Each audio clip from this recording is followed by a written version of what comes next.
अहमद नाम का एक 25 साल का लड़का था जो कि एक प्राइवेट कंपनी में जॉब करता था।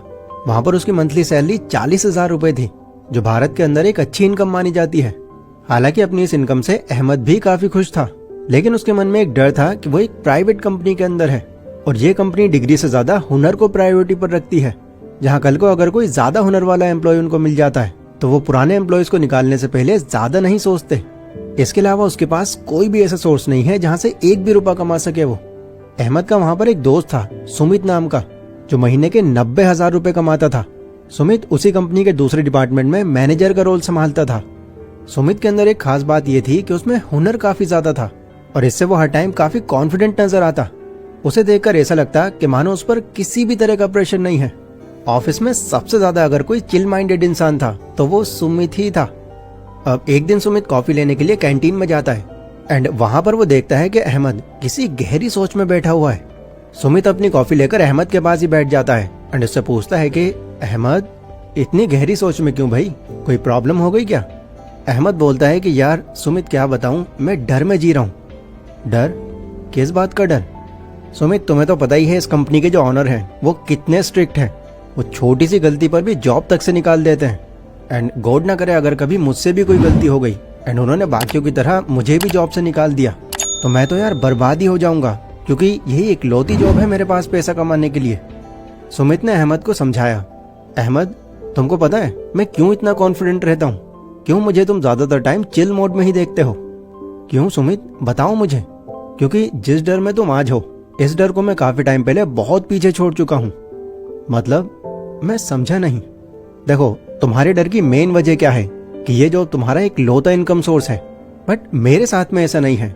मैं ऑलरेडी अपने लिए इतने एसेट्स क्रिएट कर चुका हूँ कि अब मुझे जॉब सिक्योरिटी की भी टेंशन नहीं है, क्योंकि इन एसेट्स की वजह से अब मेरी मल्टीपल जगहों से इनकम आ रही है। एसेट्स? ये क्या होता है? अहमद, एसेट्स वो चीजें होती हैं जो तुमको पैसा कमा कर देती हैं, जैसे तुम्हारे केस में तुम्हारी ये नौकरी। बट प्रॉब्लम यह है कि तुम्हारे पास सिर्फ यही एक एसेट है। नहीं नहीं नहीं नहीं, अगर ऐसा है तो मेरे पास एक और एसेट है, मेरा बैंक अकाउंट, क्योंकि वहां पर मेरा पैसा हर साल 4% से ग्रो हो रहा है, वो भी मेरी बिना इन्वॉल्वमेंट के। ये है ना मेरे लिए एसेट। अहमद, ऐसा तुमको लग रहा है, बट अगर तुमने अपना बचा हुआ सारा का सारा पैसा बैंक में रख रखा है तो वो तुम्हारे लिए एक एसेट नहीं, एक लायबिलिटी है जो तुम्हारा लॉस करा रही है। वो कैसे? देखो, एक सिंपल सी कैलकुलेशन से मैं समझाता हूँ तुमको। तुम्हारा बैंक तुमको हर साल 4% इंटरेस्ट दे रहा है, यानी अगर तुम्हारे बैंक अकाउंट में 1 लाख रुपए हैं तो 1 साल के बाद तुमको उन पर 4,000 रुपए मिलेंगे। बट इधर अगर तुम महंगाई को देखो तो यहाँ पर हर साल 7 से लेकर 9% तक का जंप आ रहा है। यानी इस साल अगर तुम्हारे राशन पानी और जरूरत की चीजों की कीमत अगर 1 लाख रुपए है तो अगले साल तुमको इतने ही राशन पानी और जरूरत की चीजों के लिए लगभग 1,08,000 रुपए चाहिए होंगे। तो अब तुम समझो, इनडायरेक्टली तुम्हारे बैंक के अंदर उन पैसों की वैल्यू बढ़ नहीं रही, उल्टा कम होती जा रही है। हाँ, ये तो मैंने सोचा ही नहीं। लेकिन अब तुम ही बताओ सुमित, मैं और कौन कौन से एसेट्स क्रिएट करूं जिससे मुझे भी तुम्हारी तरह अलग अलग जगहों से रेगुलर इनकम आती रहे। देखो, मैं तुमको वो एसेट्स बता देता हूं जो मैंने खुद के लिए बनाए हुए हैं। इन्हीं में से तुम डिसाइड कर सकते हो कि तुम्हारे लिए कौन सा बेस्ट है। मेरे पास अभी के टाइम में 4 एसेट्स हैं जहां से मुझको फाइनेंशियल तौर पर या तो रेगुलर इनकम आ रही है या इनकम बढ़ाने के रास्ते खुल रहे हैं। एंड इसमें सबसे पहला एसेट है मेरी एजुकेशन। सालों पहले जब मेरी इस कंपनी में ज्वाइनिंग हुई थी तो मुझे भी इस बात का अंदाजा था कि शायद ये जॉब मेरे फ्यूचर के लिए 100% सिक्योर नहीं है। तो मान लो मेरी भी वही कंडीशन थी जो आज तुम्हारी है, बट कुछ ही टाइम के अंदर मैं समझने लगा कि अगर मुझे यहाँ पर लंबे टाइम तक टिके रहना है तो मुझे अपनी स्किल्स के अंदर सबसे बेस्ट होना पड़ेगा।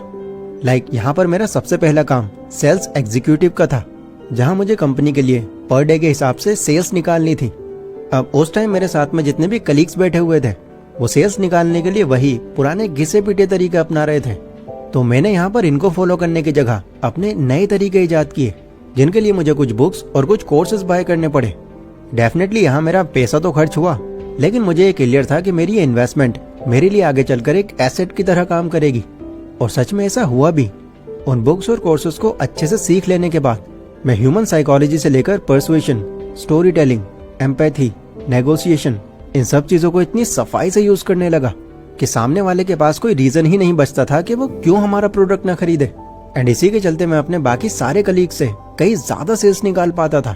तुम यकीन नहीं करोगे, बट मेरा 1 साल के अंदर 3 बार प्रमोशन हुआ था एंड आज तो तुम मेरी पोजीशन और सैलरी देख ही रहे हो। अभी भी अगर मुझे लगता है कि मुझे कुछ और भी सीखना चाहिए तो वहां मैं खुद पर इन्वेस्ट करने से पहले ज्यादा नहीं सोचता, क्योंकि ओवर द टाइम वहां पैसा लगाना मेरी ग्रोथ में ही काम आता है मुझको। सो ये था मेरा पहला एसेट। अगला एसेट जो मुझे पैसा बनाकर देता है वो है घोस्ट रेंटिंग। अहमद ने हैरान होकर पूछा, क्या तुम भूतों से किराया लेते हो? अरे नहीं, मैं समझाता हूँ तुमको ये क्या है। देखो, तुमको भी पता है कि अगर तुम्हारे पास कोई स्पेस है, कोई हॉल या कोई घर वगैरह, तो तुम उसको रेंट पर देकर अच्छे पैसे कमा सकते हो।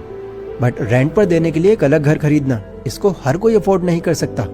And to be very honest, मेरे पास भी फिलहाल इतने पैसे नहीं हैं कि 50-60 लाख रुपए लगाकर मैं कोई दूसरा घर खरीद सकूं।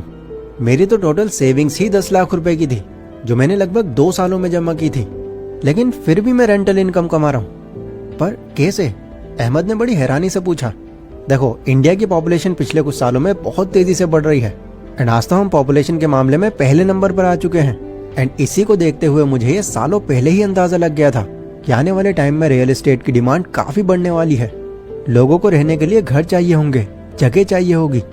बट अगेन, हर कोई अपना खुद का घर अफोर्ड नहीं कर सकेगा। तो मेरे और मेरे 4 कलीग्स ने मिलकर 10-10 लाख रुपए अरेंज किए एंड 50 लाख की इन्वेस्टमेंट में एक जमीन लेकर उस पर 5 मंजिला फ्लैट तैयार करवा दिया।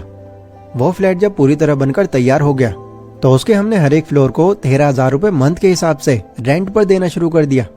अभी लगभग 6 साल बाद मैं उस रेंटल इनकम से 9,36,000 रुपए रिकवर कर चुका हूँ। एंड अगले साल में इस फ्लैट के साथ साथ इसकी पूरी इन्वेस्टमेंट रिकवर कर चुका हूँगा। फिर इसके बाद इसकी रेंटल इनकम एज प्रॉफिट मेरे पास आएगी। तुम ये मानो, मुझे इन 6 सालों में मेरी 10 लाख रुपए की इन्वेस्टमेंट पर 9.5 लाख रुपए का प्रॉफिट हो गया। इनफैक्ट अब तो मेरी प्रॉपर्टी की कीमत भी बढ़ गई है। अब एक बार के लिए जरा इमेजिन करो, अगर ये 10 लाख रुपए मैंने यहाँ लगाने की जगह सेविंग्स अकाउंट में रख दिए होते एंड मान लो अगर मुझे उन पर 5% भी इंटरेस्ट मिल रहा होता, तो मेरे 10 लाख रुपए 6 सालों के बाद कंपाउंड होकर 13,40,000 के आसपास बनते। मतलब 10 लाख रुपए पर 3,40,000 रुपए, देख रहे हो, आधे से भी कम। तो इसीलिए ये रेंटल इनकम मेरा दूसरा बड़ा एसेट है। मेरा अगला एसेट जो मैंने अभी हाल ही में बाय किया है वो है एक लिमिटेड एडिशन गोल्ड वॉच, जो कि 5 लाख रुपए की है।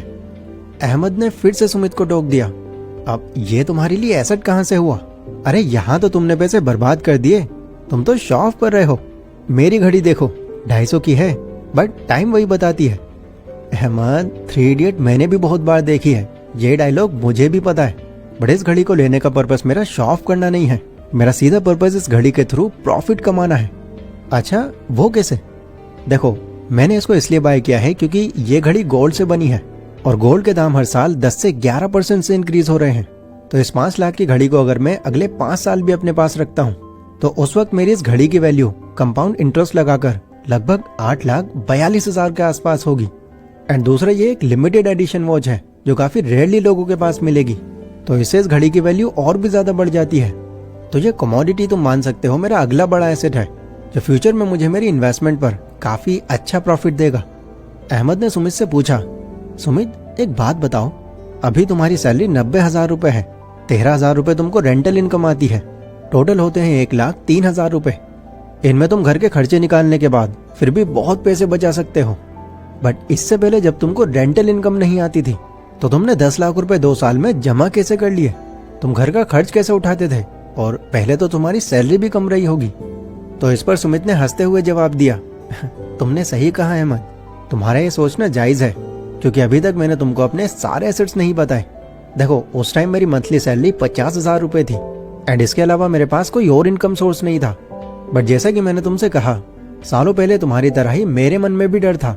यही माइंड में चलता रहता था कि बस यही इनकम सोर्स है मेरे पास, किसी वजह से अगर ये बंद हो गई तो क्या होगा मेरा। बट क्योंकि मैं खुद को एजुकेट करने के लिए कई अलग अलग बुक्स खरीदता था, तो वहीं से ही मुझे एसेट बिल्डिंग का ये कॉन्सेप्ट समझ में आया। तो मैंने फिर बिना ज्यादा फालतू पैसे खर्च किए इसकी तैयारी जॉब लगने के दूसरे साल ही शुरू कर दी थी। मैंने जैसे तैसे उन 1-2 सालों में 3 लाख रुपए इकट्ठा किए एंड अपने किसी जानने वाले से एक सेकंड हैंड ऑटो खरीद लिया।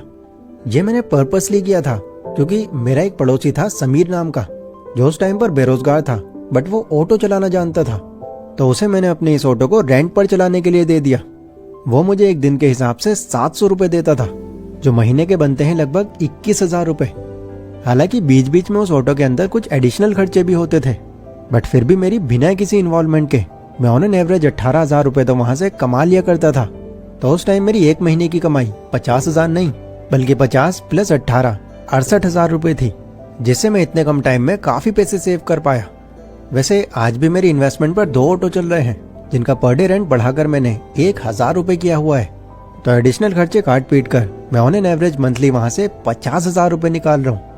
अब ओवरऑल इन सब एसेट्स का अगर मैं निचोड़ निकालूं तो मंथली कमाई मेरी 90,000 नहीं बल्कि 2 लाख के आसपास है, और वो भी अलग अलग जगहों से। एंड आगे ये कमाई और भी ज्यादा बढ़ने वाली है। इसी वजह से मैं तुमको इतना चिल दिखाई देता हूँ, क्योंकि देखो अगर हमारे माइंड में ये होता है कि हम फाइनेंशियली बहुत अच्छा कर रहे हैं तो आधे से ज्यादा स्ट्रेस तो हमारा ये सोच सोच कर ही खत्म हो जाता है। ये सब सुनकर अहमद की मानो आंखें खुल गईं। उसने भी खुद से ये प्रॉमिस किया कि मैं भी अब अपने पैसे बर्बाद करने की जगह उनसे एसेट्स क्रिएट करूंगा। दोस्तों आई होप ये वीडियो आपको भी काफी अच्छे से समझ आई होगी एंड पता चला होगा कि पैसे बर्बाद करने की जगह अगर उसको सही जगह में लाकर उससे एसेट्स क्रिएट किए जाएं तो ऐसा करना आपको फाइनेंशियल तौर पर बहुत ही ज्यादा ग्रो कर सकता है। ये वीडियो अगर आपको पसंद आई हो तो इसको लाइक जरूर कर देना